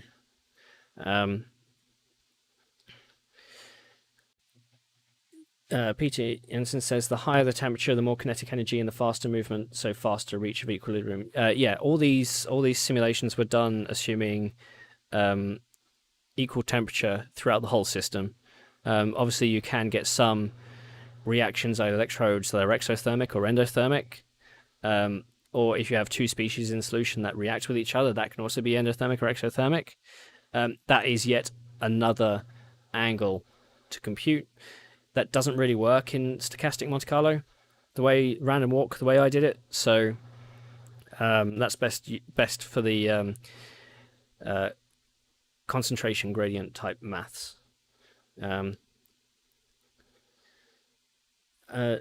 Aren't there radial version and axial versions of fixed law from Chris Ramsden 94? Yes, there are. I use them in the 2D and 1D simulations. Diffusion works in 3D, makes it easy. What's the Neospike? What is the utility of deposition of thallium on silver nanoparticles? So I believe the thallium on nanoparticles were being used for a different experiment, and we were just looking at ways in which to improve the deposition of thallium on silver nanoparticles. And part of that was to determine how long we needed them to be resident on the electrode. So that way your production of thallium-coated silver nanoparticles could be optimized. So I believe it was a production issue for another solution. Peter Janssen, did you use LaTeX for your thesis? No. A lot of people are aggrieved that I used Microsoft Word for my thesis. I did not use LaTeX. LaTeX, for those that don't know, is a very good system for writing research papers and theses. Yes, I did say theses. Because it is essentially writing your thesis with code. And it all looks really nice and it's very standardized. I use Microsoft Word because I know how to use Microsoft Word. A lot of people don't. I mean, at least I know how to use it for this. And you can see that if you download the PDF. Wouldn't they introduce the thallium as a gas or something? No, it's a solid. Not how I was computational. I wasn't a theoretician. They just said, do that. To BFG, hi, only just got into, I'm currently studying for a degree in environmental science, so might want to talk to you at some point if I get stuck. Can have a go. I'm not sure if I'd be any help. Does the concentration of thallium affect the time to complete the deposition from Neospike? Yes, it does. That's all factored in as part of the simulation. Have I had any more... So Philippe asks, have I had any more chemistry-oriented opponents or commissions? No. Like I say, I have plenty of ideas, but I was the only one interested in them. Yeah, mug is a sphere. If in doubt, assume spherical chickens in a vacuum. Koskos, how did you calculate the hits between particles? I didn't. It's the diffusion coefficient tells you on average how far a particle moves in a given time in a matrix of itself. It's a function of the concentration. So you don't need to consider how particles collide unless there is a chemical reaction between particles. I didn't deal with any chemical reactions. One of the avenues for future research of this was going to be, can I model it inside a physics engine like Source, like Unreal, and it actually means something, and I could actually do it in a way that can make sense both physically and computationally. One of the other angles I was going to explore was, can I do this on Boink? Which is the, like SETI at home, massively distributed workload. I didn't get approval for that. Mashed potatoes or boiled? I preferred mashed. Um, Peter says in the USA they can do a PhD without a master's degree. You can do a PhD in the UK without a master's degree as well. I just did a 4-year master's, 4-year combined bachelor masters. Jesse Daniel, have you seen that in your work you eventually applied in the field? I know some of the people in that research group did take some of the results I had for their work, though I don't think it's necessarily been put forward. Jonathan Keevers, were you the first in your family to get a PhD? In my direct family, yes. In lineage. My cousin, who's a few years younger, got one in law. She's now she now works as a social media manager. I think that's the best way to describe her. I do. If you search for Cutris online, you'll come across 3 people, mostly, or 4 if you include my cousin.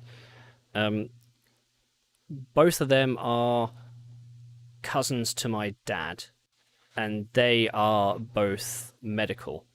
So one of them is like is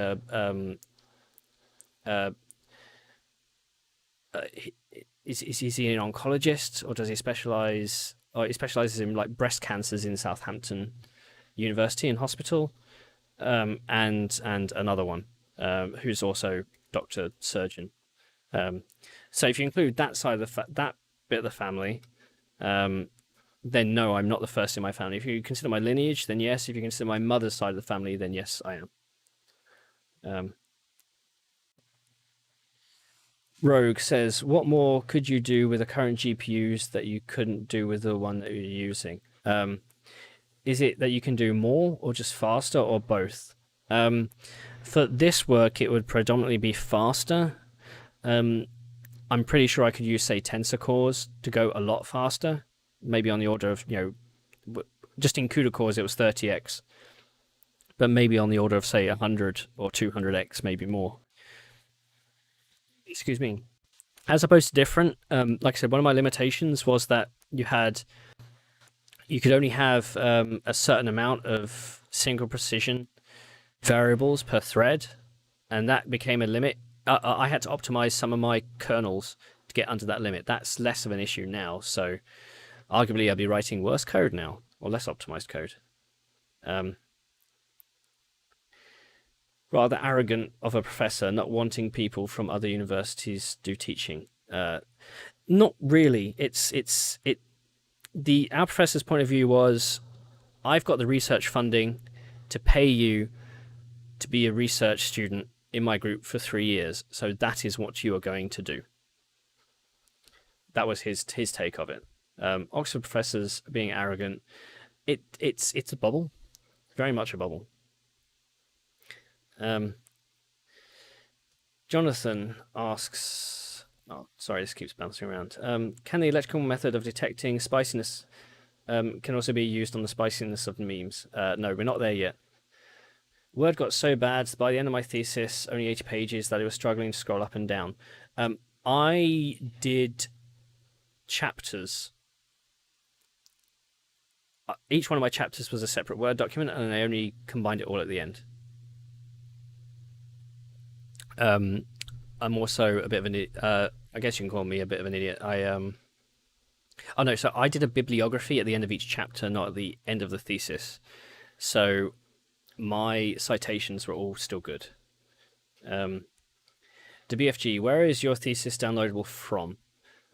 If you search for Ian Cutris thesis Oxford, it should be, if I can bring it up here. So this is Oxford University Research Archive. There's a link here that says final version defill. Click there and it opens PDF. If you find any mistakes, don't tell me.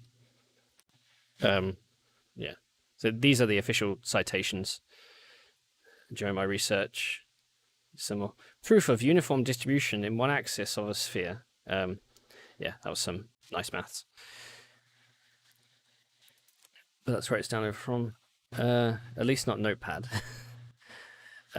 Do particles really collide if we don't observe them doing this? If you only consider the diffusion coefficient, then it's fine. Till Overhill, BSc, MSc combined. So in the UK, they do 3-year bachelor's and 4-year master's. Some people call it an undergraduate master's because for some people, a bachelor's and a master's has to be separate degrees. And in the US, I know it's 4 years for a bachelor's and another 2 years or 3 years for a master's. In the UK, because we don't do general education courses, we only focus on the subjects we've chosen. In my case, chemistry. If you chose biology, you wouldn't need to do modules in philosophy, for example, unless you did, say, biology with philosophy as your degree. So standard bachelor's is 1 year shorter than US. And then like master's is usually a +1 year or +2 years on that. And I just did a course that did bachelor's plus master's together. And it also meant, I kept all the same support structure all the way through university. And for sciences, 4-year master's is usual. 4-year master's comes in 2 forms, at least in the chemistry usually. You either do 4 years pure research or you take a 3rd year out in industry, so you get some industrial experience. I did 4 years pure, not research, just pure lectures. So I did the most advanced modules in my final year, whereas a lot of my peers spent a year out. Then when they came back, the extra year that they had to do, they weren't too happy about it because it's like, well, I've been in the real world, I know how it works. Did you explore anything related to Loschmidt's paradox? I don't know what that is. Tobias, did you consider open sourcing your work at some point in time? No, technically I can't. So I'm not sure about the code. Annoyingly, the minute I finished my thesis, I went off. I had, yay, let's have thesis drinks. Obviously, after that, I spent a week at home just relaxing. Came back to find that some idiot in the research group had taken the computer I was using and decided to reflash Windows. So it lost 95% of my code, of my experimental or my simulation results, and all I had was luckily I had my thesis backed up. This is before Dropbox. It's lucky I had my thesis backed up. But yeah, most of my code, most of my results gone. And his response was, "Oh, I thought you weren't using it." This was the only guy in the research group who had the admin password, by the way. And I'm using special... So the reason why he reflashed Windows is because he said, "Oh, this guy's doing GPU programming. I don't need to do that, so I'm going to uninstall the GPU drivers." Everybody here knows that's a stupid thing to do. He did it anyway, realized he wasn't being able to set the screen size that he wanted, so decided to reflash the whole frickin' system. I was super annoyed. He is now a teacher. So, I'm not sure if a game physics engine would be useful compared to, say, NAMD. I don't know about that. It was just one avenue I was thinking of. I didn't seriously put many months of thinking into it. Do you have the overall computational complexity space and time for the Thallium deposition paper, as it has both serial and parallel elements? Maybe, but that's mostly a chemistry paper. It's not a. It's all that paper does really is reference the computational aspect. It doesn't go into details about the computational aspect. So. More, can you recommend a few good resources for learning CUDA? So, okay, small story time. Reason why I jumped into GPU at that point, like I say, CUDA 2.0, NVIDIA was just starting its university outreach program, and one of the researchers in the university, a guy called Mike Giles, who's in computational finance, was doing a free CUDA course for anybody in university as like a trial run. NVIDIA paid him some money, I think, and gave him some cards to hand out. That's how I got the GTX 280.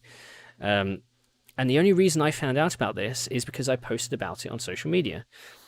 And one of the friends I developed through, before going to Oxford at the time, it was like, well, let's join the Oxford new postgraduates Oxford 2009, and I met a few people through there, and one of them said, well, hey, I'm in computational finance and my supervisor is doing this course, perhaps you can go on this course.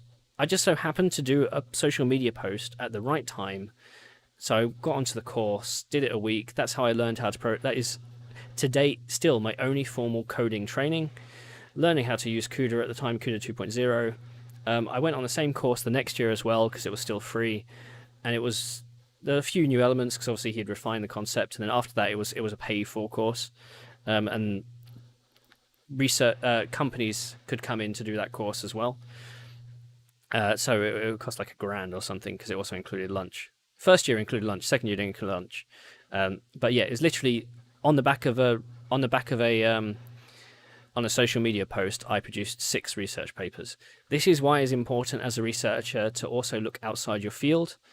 There is a famous paper in biology written by somebody called Ty, where they formulate Ty's algorithm. This is 1990. And Ty's algorithm is where they rediscover integration. Literally, area under a curve. And they said, well, if you consider things about... they didn't rediscover integration. They rediscovered the trapezium rule, which is how you calculate the area under a graph. And they said, well, if you cut the area into little triangles, you can find the area under the graph. This person had never heard of integration before, and that paper is published and it has citations. It's crazy. So, do I have any recommended good resources for learning CUDA? NVIDIA's probably got it quite solid now. Like I say, we're in CUDA 10, CUDA 11. I did once play around with C++ AMP, or is it OpenAMP? C++ AMP, I think. And that lets you work on NVIDIA and AMD, but I don't think it's been updated in like 3 or 4 years. CUDA is easier to learn than OpenCL. The thing is, you have to understand where all the memory how the memory works, and CUDA at high level is a lot easier to understand. Why is not all scientific research in free access? So we submit our papers to a publisher, and we hand over the rights to that publisher to publish where people pay to access those papers. The reason why it's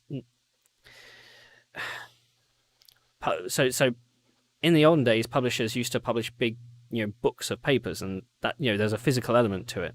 Now it's more sort of like a databasing. If you want your work to be in a proper in a journal that has some clout, that's also peer reviewed, part of the payment is peer review process, then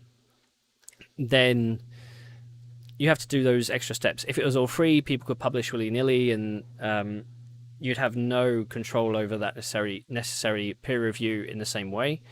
That being said, there are very strong arguments that publishers take 2 bites of the cherry and it's way too much. I mean, like Intel and AMD and stuff, they all publish papers, but they're all white papers that you can freely download. They're not peer-reviewed papers, so be wary of that. So I don't have access to any of the scientific journals now, though there are various ways around that. Some of them legal, some of them not so legal. You can pay for access to an individual paper for $20, but you might not know that's the paper you need. So my research supervisor has his own journal, but as a matter of professional independence, he doesn't publish that journal, which makes sense. And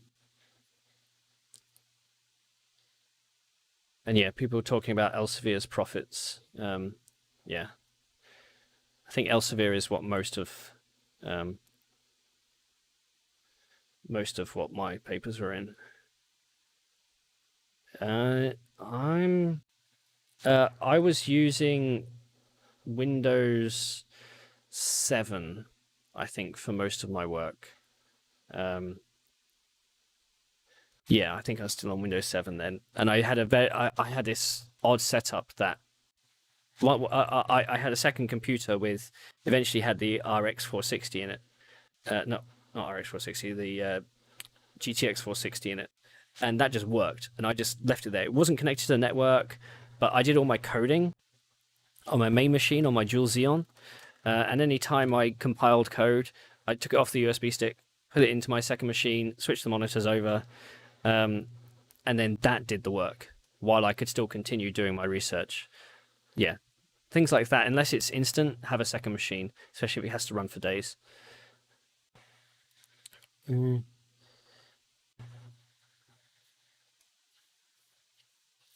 Let's look at more some comments. Peer review is a scam.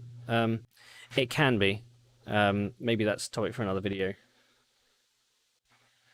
How DNA reader? How much do you know about posits, unums to be replacements for floats in GPUs, especially improving precision or low precision accuracy overall? Not to my. I don't know much about it. So as part of my thesis, part of my PhD, the 3 papers on finite difference, I had to run in 64-bit computational mode because 32-bit wasn't enough bits. And at the time, using a GTX 280, obviously 64-bit throughput was limited. The random walk stuff did use single precision, so that also helped as well. Peter, do you use Linux too? No. B Murph says, you know what can replace peer review? GitHub? Not really. Yeah, if people want to hear me do a short video on peer review, then maybe. But I only have 10-year-old experience on that. And I think that's going to be it because it's currently 8 p.m. Here, and I need to go. I put some pork in the oven a while ago, and I bought some rose harissa. I've never heard of harissa, though I've been watching Sorted Food, and they talk a lot about harissa. So I'm going to end it there. Thank you, Rogue, for pushing me to do this stream. Maybe I'll get a chance to partition some of it out into clips. Please let me know if you want me to do more into clips. That might be useful for individual parts of the research. Small intro bit at the beginning about UK education system and where I stood in it all. And then, yeah, Oxford PhD, computational chemistry. Chemistry is fun. Maybe I think I've done the talk about how I went from computational chemistry to a nanotech a few times now. It's on the Overvolted podcast at Adore TV. Though it is what it is now. That's why I'm here. And thank you all for joining me on this very fun. And if you stay to the end, congratulations. Congratulations. But yes, take care, everybody. And I'll see you in the next video.